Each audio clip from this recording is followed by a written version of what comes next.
Exercise 3.3 8th standard mathsல நம்ம இப்போ 4th sum பார்க்க போறோம். Simplify. So p minus 2, p plus 1, p minus 4.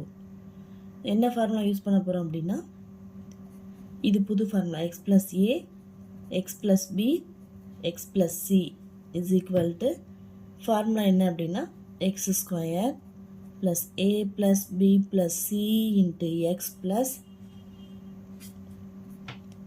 ab plus bc plus ca into x plus abc தான் formula.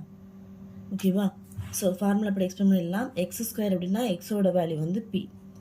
So b square plus ஏவோட value -2 plus பியோட value 1 plus சியோட value -4 into எக்ஸோட value b plus இப்போ எல்லாம் multiply எழுத போகிறோம்.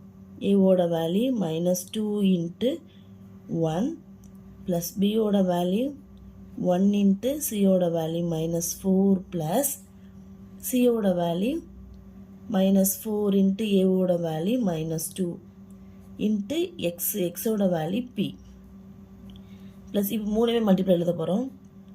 -2 into 1 into -4 so p square பண்ணலாம். p square plus -2 plus 1 -1 -1 -4 minus 5p plus 2 1s are 2 minus இருக்குல்லையா -2 plus 1 4s are 4 minus 4 plus 4 2s are 8 minus into minus plus 8 so p plus 2 1s are -2 into -4 plus 8 so p square minus 5p -2 -4 -6 plus 8 plus 2p plus 8 so p square minus p square plus 2p plus 8